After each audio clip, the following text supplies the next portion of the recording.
다시 한번 메리 크리스마스. 네, 메리 크리스마스 무슨 뜻인지는 다 아시죠? 예, 즐거운 크리스마스란 뜻이죠. 좀 이상하죠, 답이? 예, 메리 크리스마스. 크리스마스는 크라이스트하고 마스, 미사. 그래서 예수님을 경배한다. 즐겁게 예수님을 경배한다. 예배한다. 그런 의미인 거 우리가 다 잘 알고 있습니다. 예, 오늘 성탄절이면서 주일이고 또 이 마지막 올해 마지막 주일입니다. 자, 따라서 해보세요. 회복자,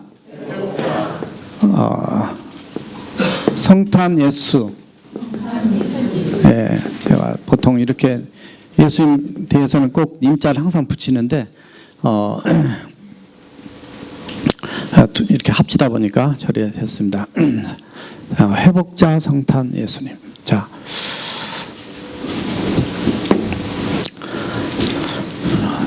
우리는 지난 주일날 저녁에 성탄 축하의 밤을 가졌습니다. 너무나 우리가 기뻤고 행복했고 아마 주님도 되게 행복하셨을 거라고 믿습니다. 우리 모두 참 최선을 다했고요. 너무 또 잘하셨고 너무 참 기쁘고 좋았어요. 근데 문제는 그 행사 딱 끝나고 나니까 성탄절이 다 끝난 것 같은 느낌이 있었어요. 여러분 안 그러셨어요? 저는 그랬어요. 목사가 이랬어요. 그래서 새벽 하고 그 기도를 하고 또 성탄절 이렇게 준비하게 되면서 많은 것을 생각하게 되었습니다. 성탄절만 예수님이 주인공이 아니고 인류 역사를 이렇게 생각해 보니까 역사 속의 주인공이 누구실까? 자, 창조 이렇게 쓰면 글씨가 잘 안 보여서 자, 창조, 성탄,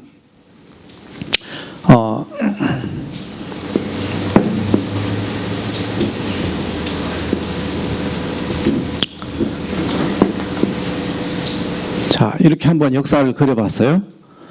하나님 창조하실 때 세상이 아름답다 그랬습니다. 근데 창조하실 때 주인공이 예수님께서 그 창조사에게 삼위일체 하나님이 함께 하셨어요. 마태복음 1장에서 만물이 그로 말미암아 창조되었다. 아니 1장 3절에서 그가 아니고서 하나도 창조되지 않은 것이 없다 그랬어요. 그래서 이 주인공이 누구실까? 성탄의 주인공, 십자가의 주인공, 부활의 주인공, 이거는 승천입니다. 그리고 다시 오실 재림의 주인공, 우리를 영화롭게 우리 하나님의 나라로 이끌고 가실 그분이 누굴까? 그분이 바로 예수님. 그래서 여기 성탄 예수, 태어나신 예수만 썼지만은 결국은 이 인류 역사의 주인은 바로 따라서 하세요. 예수님이더라는 거죠. 이건 모든 사람의 인생에도 내 인생의 주인은 나다라고 사는 인생은 아주 그 죄인 덩어리고 정말 남이 죄인이지만 예수님만이 나의 구세주라고 믿는 사람만이 의인이에요. 그런데 창조부터 시작해서 앞으로 우리가 들어가 살 하나님의 나라까지 인류 역사나 앞으로 올 그 하나님 나라 세상에도 천국에도 주인 되신 분이 예수님이라는 거죠. 그래서 이 예수님, 자 근데 그 예수님이 인류 역사에 예언도 되셨고 실제로 오셨고 가셨고 다시 오실 건데 그럼 뭘 하러 오실 건가를 한 단어로 생각을 해봤어요. 그래서 그 단어가 뭐냐면 바로 레스토레이션, 이 회복. 따라서 하세요. 회복. 예수님이 회복을 위해서 오신 거예요. 회복, 완전한 회복을 위해서 다시 오실 거예요. 회복이라는 것은 뭔가 제대로 돼 있었는데 그 제대로 된 상처가 망가지고 부서지고 깨어지고 뭐 이렇게 됐는데 그걸 정상으로 온전하게 다시금 만드는 것, 그것이 회복의 개념이라고 이렇게 봅니다. 그래서 하나님과 관계도 깨져 있고요, 우리의 마음도 깨져 있고 우리 인생 삶 자체가 많이 망가져 있어요. 근데 그 모든 것을 회복시켜 줄 수 있는 유일하신 한 분, 바로 예수 그리스도. 그래서 제가 회복자 이렇게 썼는데요. 자, 이렇게 회복에 대한 메시지를 예수님이 나타나셔서 갑자기 선포한 말씀이 아니고 오늘 본문에 보니까 성탄절이 크리스마스가 오기 전에 이미 창세기 3장 15절에서부터 성탄절에 대한 이 예언 메시지는 계속 증거되어 왔어요. 계속 증거되어 왔는데 그 중에서 이쯤에서 약 BC 730년경 이때는 북쪽 왕국 이스라엘이나 남쪽 유다가 망하지 않았을 때입니다. 북쪽 왕국 이스라엘이 BC 722년에 망하는 거예요. 그리고 남쪽 유다는 586년에 완전히 망하는데 이때쯤 돼서 이사야라고 하는 선지자를 통해서 예수님에 대한 메시지를 예언을 선포합니다. 그래 왜 선포하냐면 그때 당시에 북쪽 왕국 이스라엘이 멸망하기 한 7, 8년 전이에요.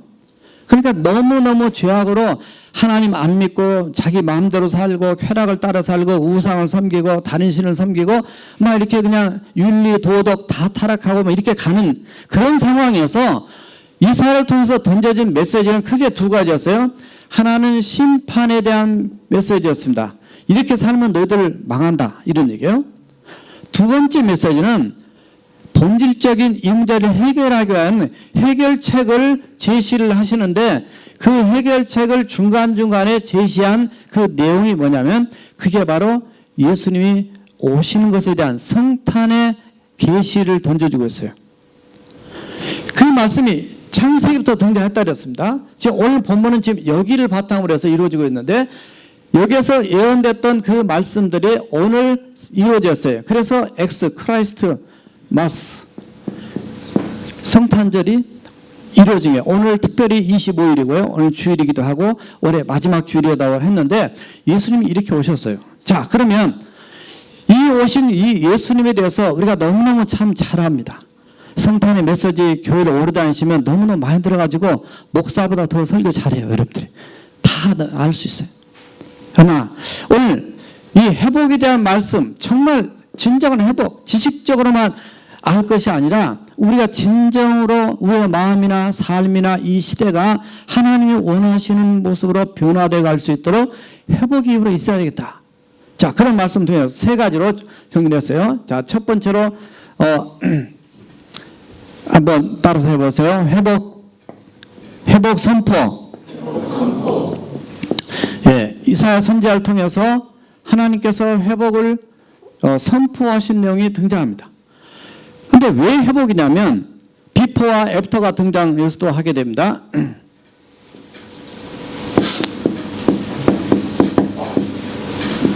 자, 비포와 애프터가 등장하는데 비포는 1절과 2절 사이에서 등장을 하고 있어요. 전에는 고통 속에 있는 자들에게 이제는 흑암이 없다. 어둠이 없어요. 마음도 어둡고 고통스러우면 아주 여러 가지 소망도 없고 절망스러운 그런 상황을 빠지는 이런 모습을 얘기합니다. 또 하나는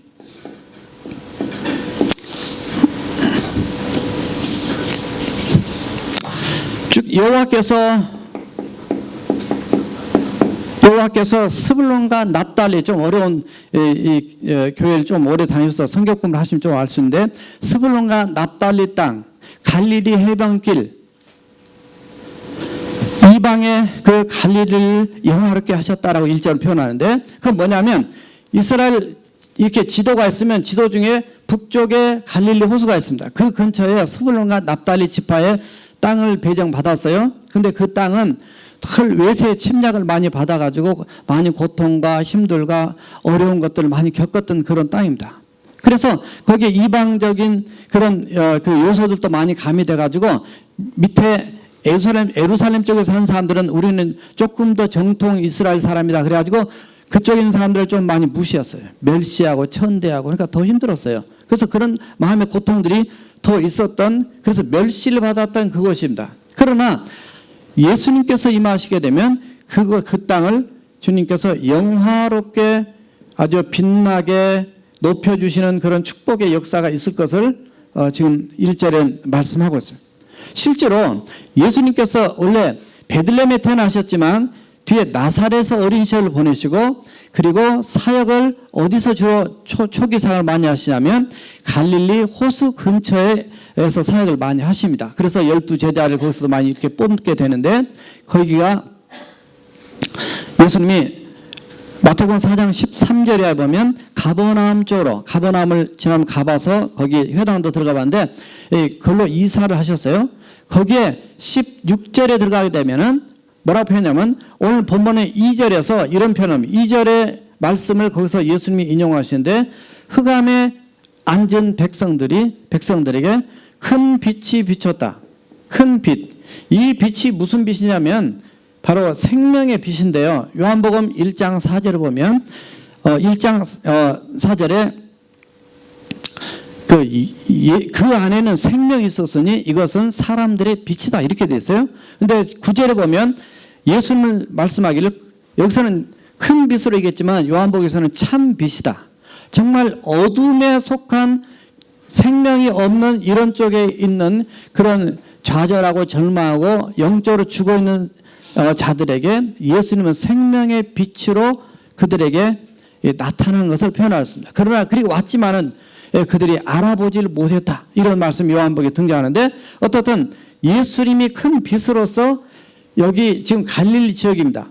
근데 실제로 이 갈릴리 지역의 개념은 갈릴리 사람들만 얘기하는 것이 아니라 영적으로 지금 비유적으로 표현하는 거예요. 뭐냐면 오늘날 예수님을 모르고 예수님을 만나지 않았을 때 우리의 인류, 우리 인생들, 우리 삶 자체가 전부 다 갈릴리 지역처럼 멸시와 고통을 받고 있는 이런 모습들을 지금 지적하고 있는 거예요.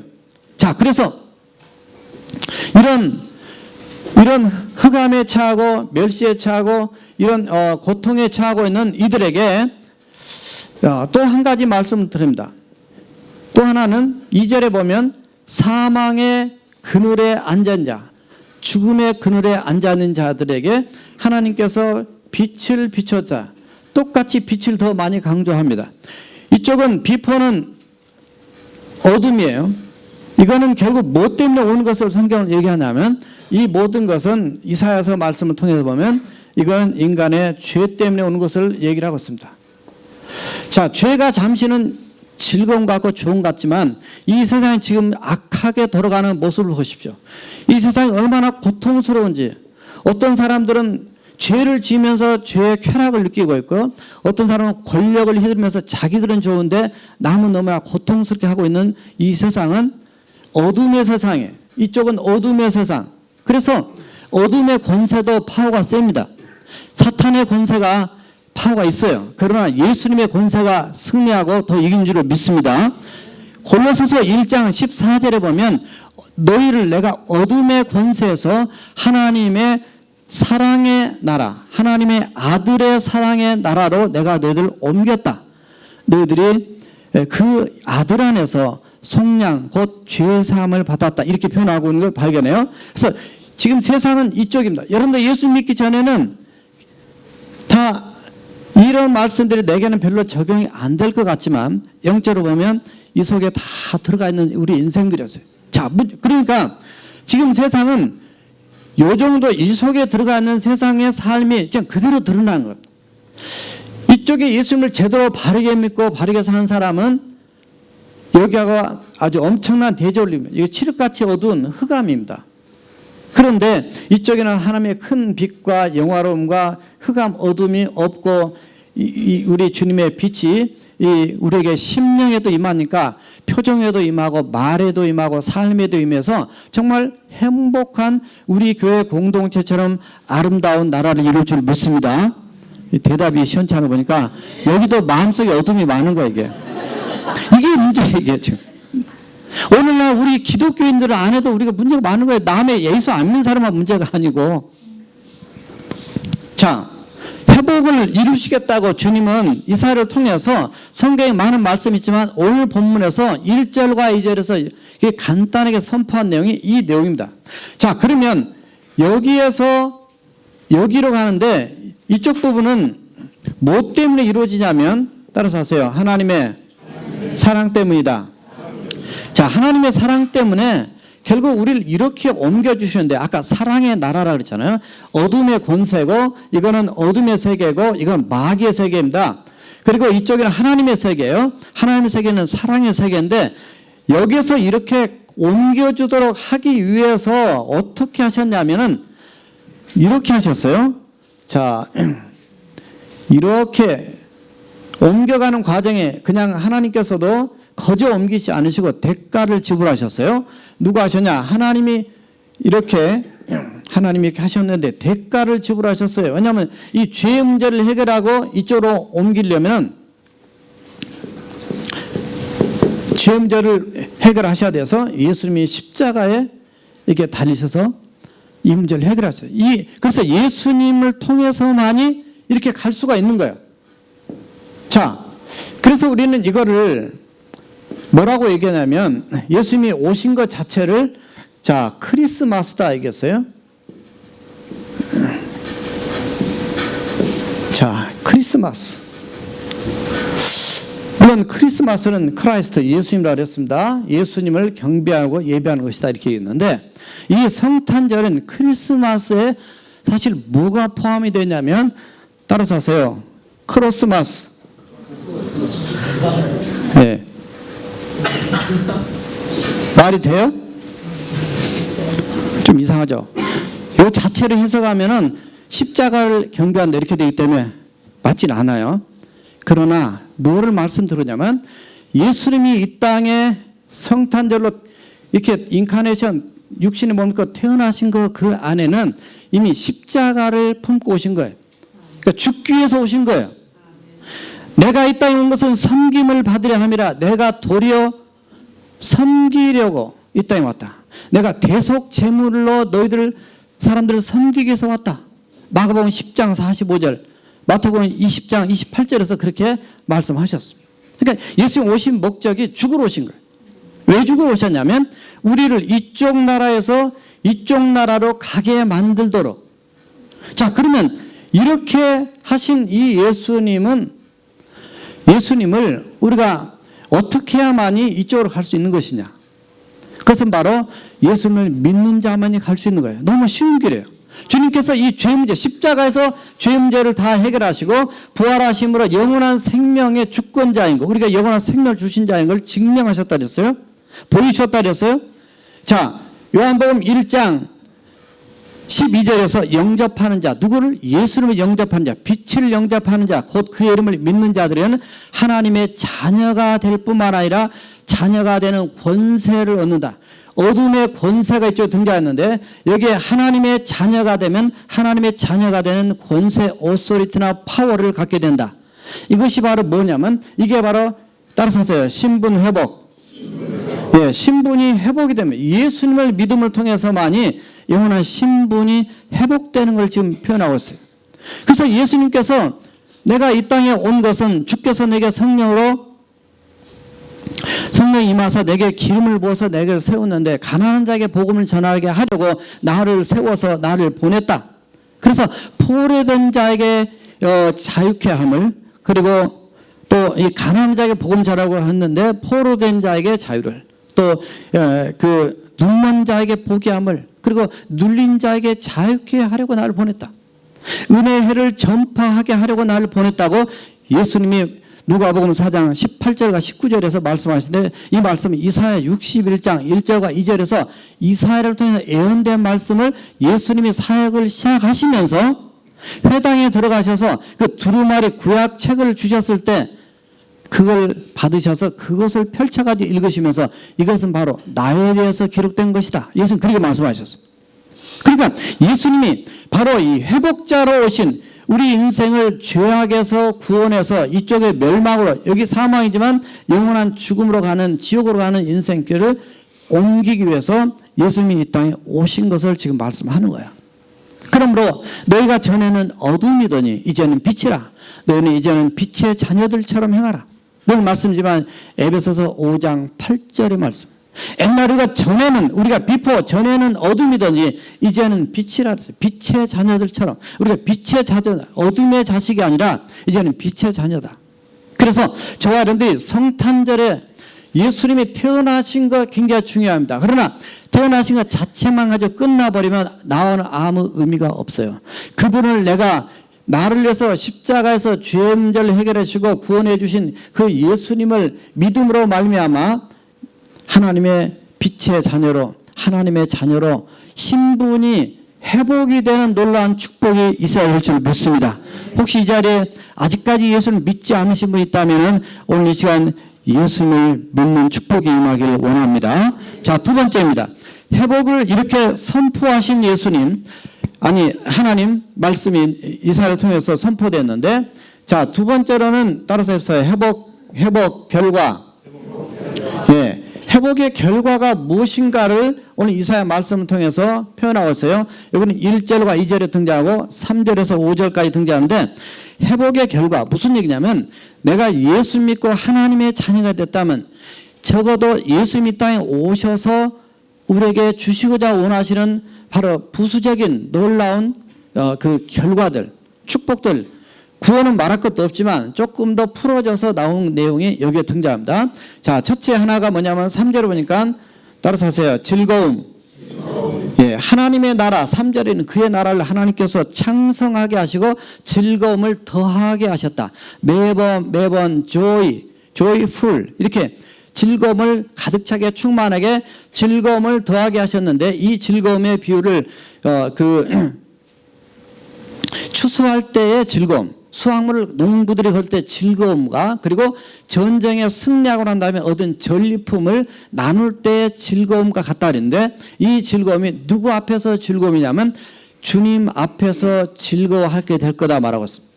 즐거움이란 표현이 무려 3절에 보면 4번이 등장하는데, 막판에 가면 바로 주님 앞에서, 즉 하나님 앞에서의 즐거워할 것이다. 무슨 얘기예요?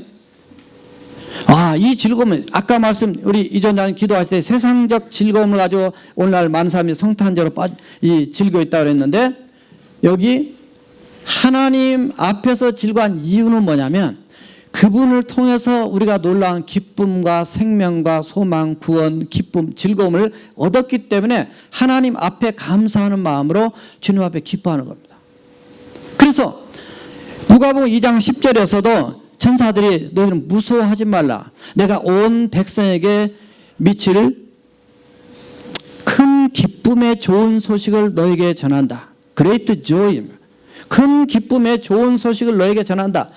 지난 시간에 말씀드렸지만 그 기쁨이 하나님 너무 기쁘시네요. 우리를 구원하고자 하시는 그 기쁨이 내가 구원받아서 기쁜 것보다도 사실은 하나님이 더 기뻐하신다 그랬어요.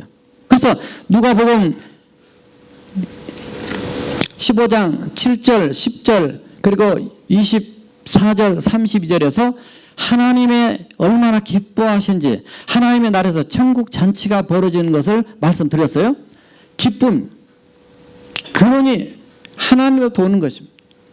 여러분들을 구원해 주신 하나님의 그 구원의 감격과 기쁨이 저와 여러분들에게 늘 충만해야 될 줄 믿습니다. 세상 그 어떤 즐거움보다도 내가 하나님의 자녀된 것 감사하고 감격하고 성탄절에서 예수님을 기뻐 즐거워하는 것이 우리 크리스찬에게 있어서 정말 최고의 기쁨이 되어야 될 줄 믿습니다. 제가 얼마 전에 한국에서 설문조사된 글을 하나 봤는데 거기에 보니까 이렇게 표현되었어요. 성탄절에 가장 먼저 생각나는 것이 뭡니까? 이렇게 했더니 놀라워요. 첫 번째가 뭐게요? 예. 첫 번째가 산타가 됐어요. 그 사람들은 우리에게는 크리스마스인데 그 사람들은 산타마스 이렇게 되고 있어요. 지금 세상이 이렇게 되고 있어요. 이게 몇 프로냐면 29.9% 나왔습니다. 두 번째 뭐가 나올게요? 예, 성탄절 트리가 나왔습니다. 나무가 나왔어요. 사실 원래 성탄절 트리는 어떻게 된 것이냐면요, 이거 그냥 괜히 갖다가 이거 하나 세워놓고요, 이렇게 갖다 놓으면 보기 좋네, 성탄이 원래 저렇게 하는 거야. 근데 이렇게 생각하면은 저거 아무런 의미가 없어요. 성경과 아무 상관도 없습니다.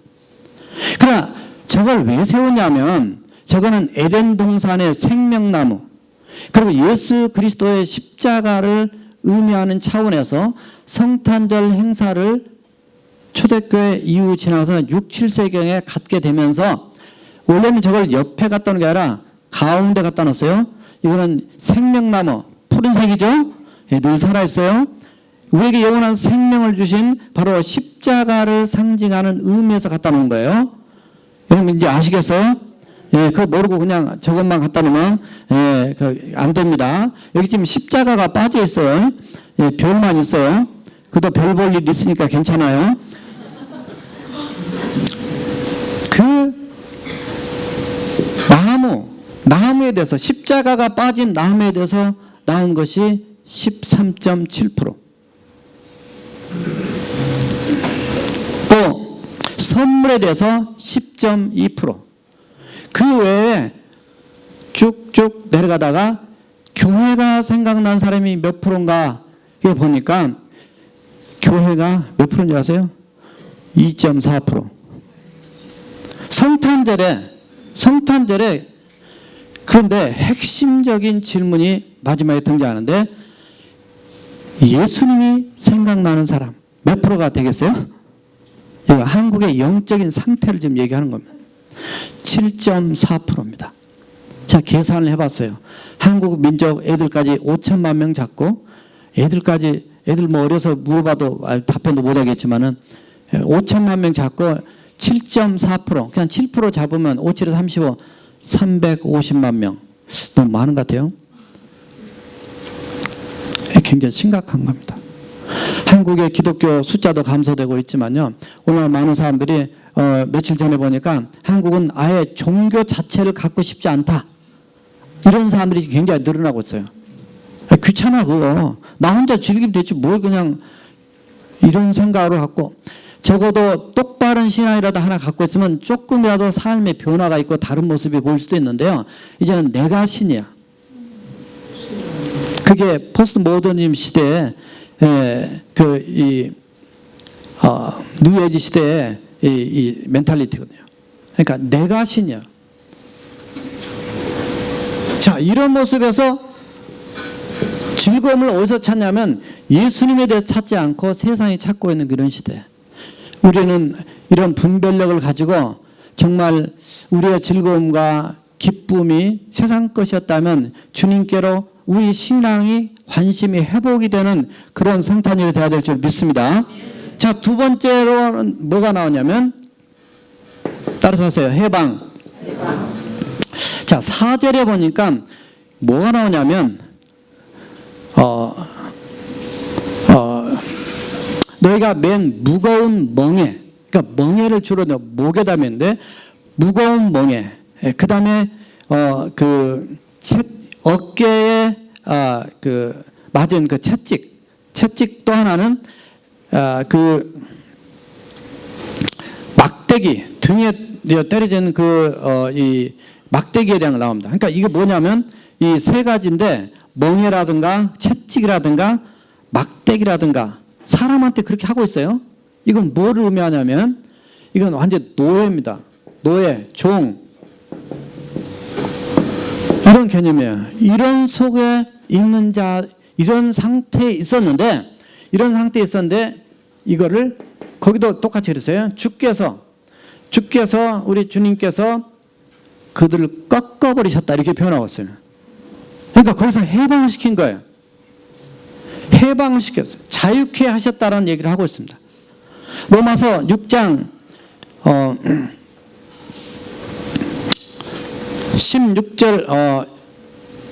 16절에서 17절에 보게 되면 우리가 죄의 종이더니 이제는 죄에서 해방이 되어 우리가 의의 종이 되었느니라. 의의 종, 예수님의 종, 하나님의 종을 의미하는 것인데 이제는 죄 따라가는 인생이 아니라 의롭게 따라가는 인생. 그 의자가 이런 의자란 말이죠. 자, 이제 오늘 한문 유수도 있는데 한문이 등장하는데 의롭게 되는. 이 의가 뭐냐? 우리가 너무 잘 알듯이 제 설교 들어서 알지만 의가 바로 양이단 말이죠. 양이야. 양이 이게 나야. 나 위에 양이 있어요. 이 양이 무슨 양이냐? 바로 요한복음 1장 29절에서 세상 죄를 지고 가는 하나님의 어린 양. 바로 예수 그리스도를 의미하는 거예요. 사실 이거를 다시 쓰게 되면 여기 십자가가 위에 있는 거예요.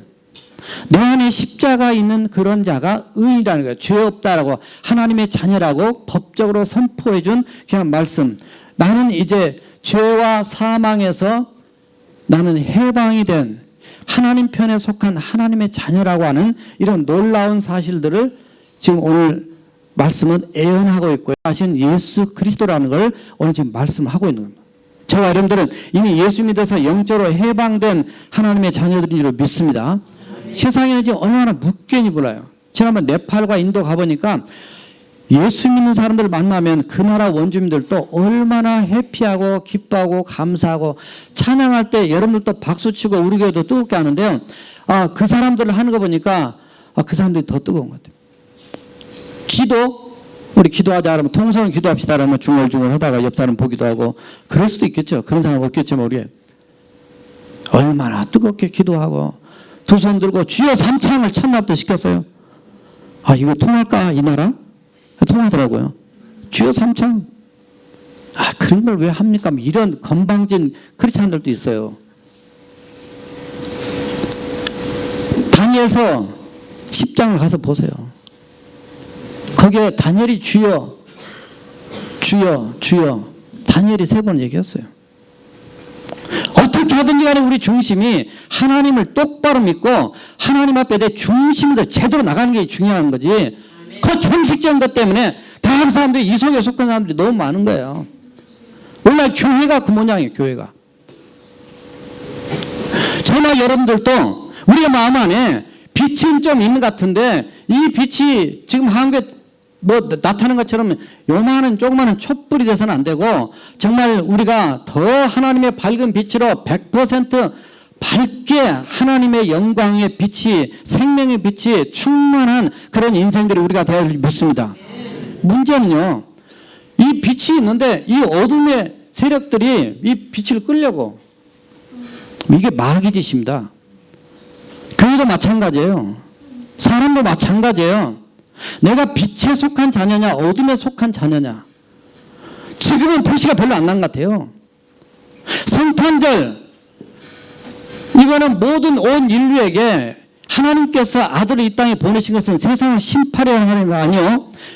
그 아들로 인해서 세상을 구원하게 하려 합니다. 요한복음 3장 17절에 그랬어요. 그러나 마지막 날에는 양과 염소로 구원받은 자와 구원받지 않는 자로 가르친단 말이죠. 요한계시록 21장 27절에 보면 어린 양의 생명책에 기록되지 않는 자는 다 지옥 가는 거예요. 이 땅 사람들 뭐 편하게 잘 사는데 뭐 너무 목사님 뭐 그런 생각 우리 교인들 없겠지만요. 그렇지 않습니다.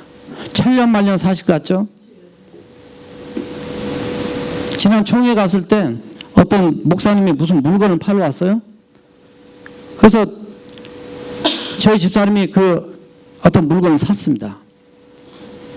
그런데 무슨 약속은 많이 남발하는데 한 번도 지킨 적이 없어요. 뭘 보내주고 했는데 뭐 스펀지 요만한 거 몇 개 보내주는데 아직까지 안 보내줬어요. 그래서 여보 이거 좀 보내줘야 되는데 왜 안 보내냐. 다른 사모님한테 물어보니까 그 사람 진작 죽었습니다. 충격을 받았어요. 그분 저보다 나이가 비슷하든지 어리든지 막 그런 나이였어요. 건강해서 키도 크고 그러니까 키 크다고 오래 사는 것도 아니고 키 작다고 일찍 죽는 것도 아니고 죽어버렸대요. 왜 죽었냐 그랬더니 자다가 죽었대요. 우리 인생 언제 끝날지 모르는 겁니다. 얼마나 끔찍한 사건이 많아요. 어제도 저 소련 사람들 너무 추우니까 이렇게 이걸 좋아하시나 봐. 술을. 그래가지고 뭐예요 그냥 그 양치질 할 때 가글하는 거 그걸 믹서도 많이 마신다고 들었는데 그 소련 사람들은 그것도 먹고 저거 막 손에 뭐 손 닦는 것도 먹고 막 먹었는데 한 마을에 몇 명이죠? 70명인가 80명 다 죽었더라고요. 왜 죽었냐 했더니 그게 공업용 알코올을 넣은 거예요. 이게 공업용 알코올이 들어가면 먹고 돌아가십니다. 인도에서도 싼 술을 만들어 가지고 한 마을에 100 몇 명이 죽었더라고요 작년에. 그러니까 몸에 그 안 좋은 걸 먹지 마세요. 언제 돌아가실지 모른다. 오래 산다고 다른 사람 다 죽어도 나는 오래 살 것 같아. 천만의 말씀 절대로 오래 못 삽니다. 여러분들이 천년 만년 살 것 같아요? 천년 살 것 같아요? 만년 살 것 같아요? 사람들 말은 쉽게 하는데 죽습니다. 죽었을 때 가면 여러분들이 이곳으로 해서 완전히 불 속으로 떨어져 죽을 것이냐, 아니면 여기에 올라가서 하나님 나라로 올라갈 것이냐. 사실 예수님은 여기서부터 인류가 이렇게 내려왔어요. 이게 밑으로 떨어졌어요. 타락했어요. 타락한 인생들을 끌어올리시기 위해서 예수님이 다시 내려오셨고요. 여기서 이 인카네이션 성탄 내려오신 거예요. 올리기 위해서, 회복시키기 위해서. 제가 이렇게 좋은 설교만 하면, 물론 이것도 좋은 설교죠. 예, 좋은 설교를 제가 설교를 해야지 이게 여러분들이 좋게 봤지. 제가 나쁜 설교한다면 여러분 오해하실 것 같아요. 왜냐하면 여러분이 영혼을 사랑하니까. 이 시대가 구원받기 원하는 열망 때문에. 30분만 하려고 해도 꼭 올라오면 44분 됐어요, 지난. 목사님 설교 좀 짧게 하세요. 끝나고 뭐 하시게? 제가 끝나고 이러면 어떤 장로님 그러세요. 목사님, 저는 매번 1시간 반 내에 2시간 설교한 목사님 교회 다니다 왔기 때문에 목사님 설교는 짧습니다. 걱정하지 마세요. 저한테 위로하시더라고요. 자, 그렇다고 너무 길게 하면 또, 그렇죠. 자, 세 번째 따라합시다. 평화. 예, 평화는 5절에 등장하는데요. 여기에 뭐 어지럽게 싸우는 군인들의 신발, 그리고 피가 묻은 겉옷. 자, 이런 것들이 있는데, 이런 것들을 우리 하나님께서 불의 섭같이, 불의 섭이라는 말이 어려운 표현인데, 이 풀같이, 불 속에 풀을 집어넣으면 태워버린 것처럼 이 불의 연료를 휘발유 있는 거 집어넣은 것처럼 확 태워버린다는 거예요. 이거 없애버린, 무슨 얘기냐면 이 평화를 쓴 이유는 아까 말했던 그 군이 나오고 그 다음에 이 피에 묻은 겉옷이 나오는 거는 지금 싸움을, 전쟁을 얘기합니다. 근데 여기에 이사야에서 예언된 메시지는 미래형 시제예요. 앞으로 이루어질 것이에요. 그러니까 예수님이 오시게 되면 전쟁이 그친다라는 얘기입니다. 그럼 오늘날 전쟁이 안 그쳤는데요? 그 얘기는 예수님을 통해서 장차 앞으로 이루어질 것을 지금 예언한 메시지이기 때문에 예수님이 오면 완전히 통치하는 그 세계가 되면 전쟁이 완전히 끝난다는 겁니다. 그러나 지금 현재는 아직 안 끝났어요. 자, 이게 언제 끝나냐면 종말론적인 의미인데요. 이거는 계시록 20장 10절에 들어가면 너희를 미혹하는 그 사단, 마귀와 그 사자들을 불과 유황이 타는 그 못에 던져버리느니 그들이 날마다 그것을 괴로움을 당하리라. 원래 지옥은 누구를 해서 만들어졌다 그래서 마태복음 25장 41절에 보면 마귀와 그의 사자들을 그 속에 집어넣으려고 만들어 온 것이다. 그렇게 표현하고 있습니다. 자, 그래서 마지막 때 진정한 피스가 이루어질 거예요. 자, 그러나 예수님께서 누가복음 2장에서 태어나실 때 하늘의 천군과 천사들의 찬양이 들립니다.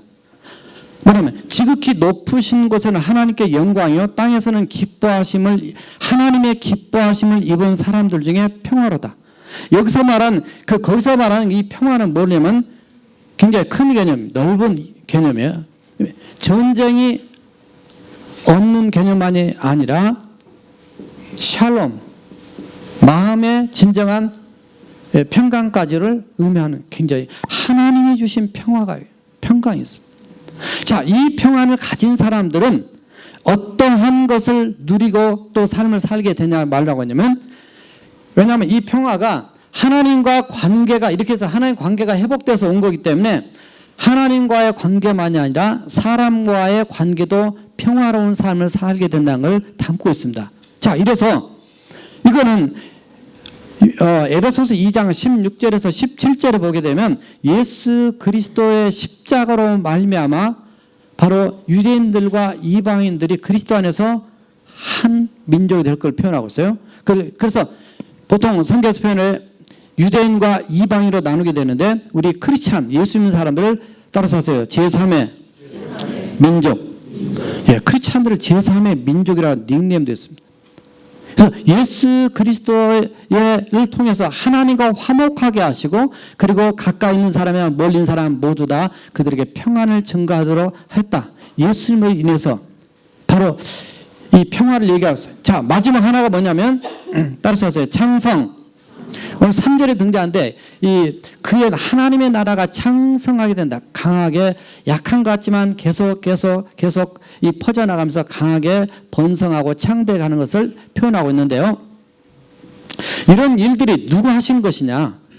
누가 하신 거냐? 사실 여기서 하나 빠졌는데 4절에서 이런 노예를 여기서 해방을 시키는 이런 비유를 갖다 말하면 미디안의 날과 같이 하나님께서 하실 것이다. 미디안의 날이 뭐냐면 바로 기도원의 300명 용사가 미디안의 군사 13만 5천 명을 이기는 사건이 이 사사기 7장과 8장에 등장하게 됩니다.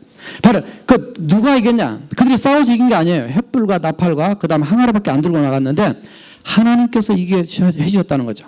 결론은 뭐냐면 이런 회복의 결과 우리에게 예수 믿는 즐거움이나 영적인 신분의 자유함이 해방이 되는 것이나 진정한 평화를 누리는 것이나 하나님의 백성들이 하나님 은혜 안에서 창상이 되는 것 자체가 누구를 통해 이루어진다는 말씀이에요. 따라서 제가 하나님이다. 네, 하나님. 그래서 하나님이신데 하나님이 본인 예수 그리스도를 통해서 이런 것들을 성취해 나갈 것이다. 실제로 이것이 이루어져서 우리에게 경험된 우리의 삶입니다. 물론 여러분 삶 가운데 아직 나는 마음이 좀 복잡한데요. 나는 아직 창성하지 않았는데요. 아니 뭐에 나는 좀 묶여 있는데요. 나는 마음이 별로 안 즐거운데요. 이럴 수가 있습니다. 그러나 아기 예수로 오신 예수님, 십자가에 죽으시고 부활하신 예수님, 그분이 내 인생의 주인 되고 내 삶의 주인 되고 내 인생 모든 것의 주인 된다는 그 로드십, 그 모든 주도권을 하나님께 맡기고 나가면 하나님이 부으신 평강 속에서 하나님의 통치하고 다스리는 은혜와 축복이 넘칠 줄 믿습니다. 자, 마지막 세 번째 따라서세요. 회복 주체. 자, 회복을 이루시는 그분이 누구냐? 아까 하나님이라고 말씀드렸지만 오늘 6절과 7절에 보게 되면 거기에 한 아기가 등장하고 한 아들이 등장합니다. 누가 주셨냐면 하나님이 주셨다고 표현하고 있습니다. 하나님은 지금도 일하고 계시고 행동하시는 분이고 구체적으로 역사 가운데 개입하신 분입니다. 어떻게 보면 하나님이 안 계신 것 같이 보이지만 하나님은 분명히 지금도 보고 계시고 역사하고 계시기 때문에 우리는 하나님을 바라봐야 돼요. 그래서 이런 때로는 우리의 삶이 이런 것들이 육신의 몸을 갖고 살기 때문에 어려움이 있습니다. 그러나 이때도 우리가 좌절하거나 절망하지 말고 위로 하나님을 바라보고 그리고 큰 빛과 영화와 흑암을 물리쳐 주시고 놀라운 역사를 이루실 그분을 늘 바라봐야 될 줄 믿습니다. 그래서 절망하지 마십시오. 절대로 망하지 않습니다. 그게 절망의 뜻입니다.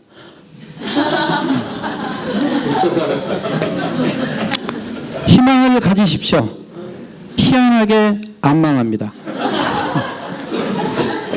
자, 회복의 주체는 바로 예수 그리스도라 그랬어요. 자, 7절에 보게 되니까 예수님은 정사와 평강에 무궁하며 다윗의 왕자, 그 왕자에 앉아 군림하시며 그 나라를 굳게 세우시고 지금부터 영원토록 정의와 공의로 그 나라를 보존하실 것이다. 이 일은 하나님의 열심히 이루리라. 아멘. 하나님의 열심히 이루는 하나님의 열심.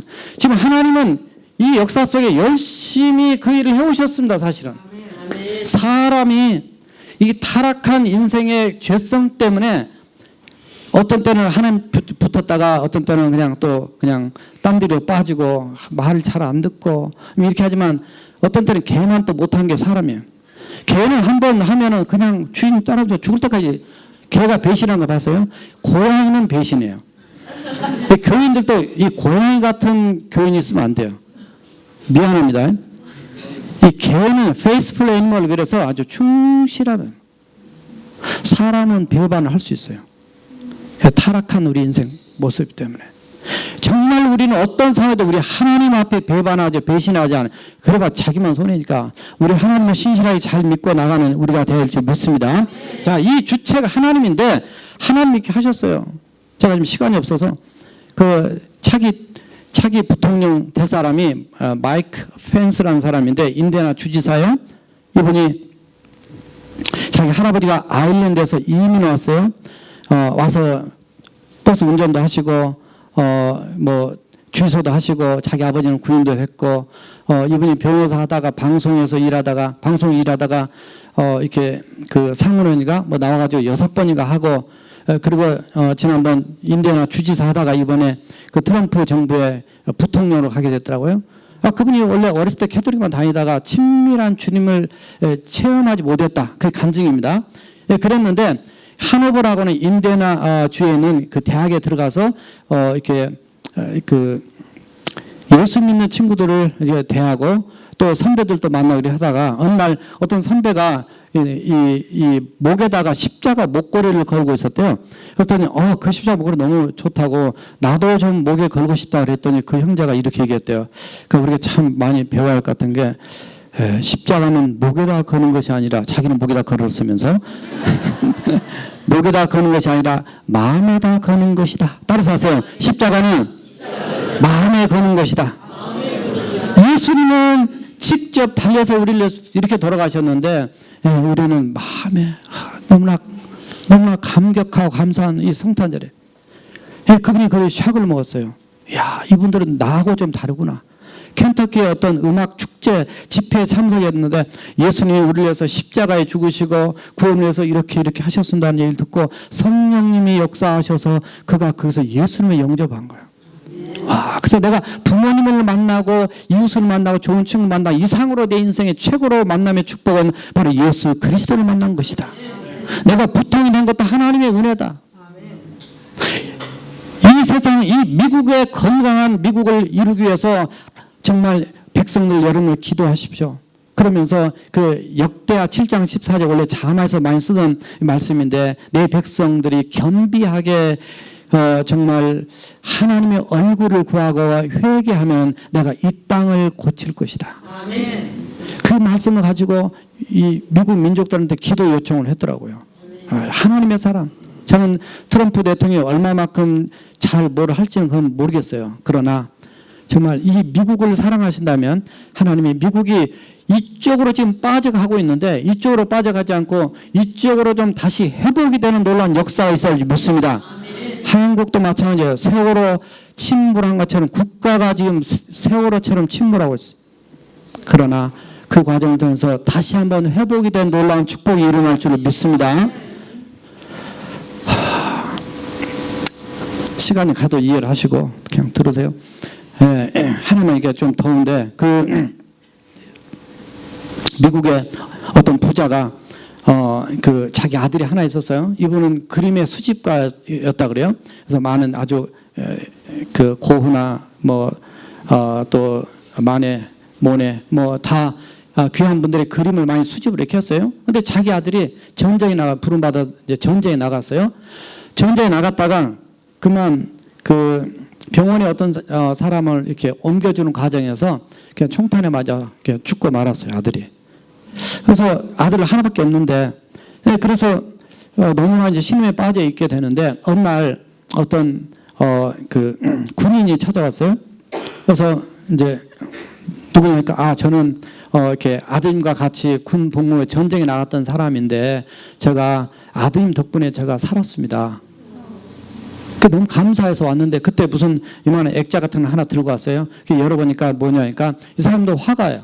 그림 그린 그래서 이 그림을 그 아들의 초상화를 그려가지고 거기다 담고 왔어요. 그래서 이거를 아버지한테 선물 주는 거예요. 너무 얼마나 감사하겠어요.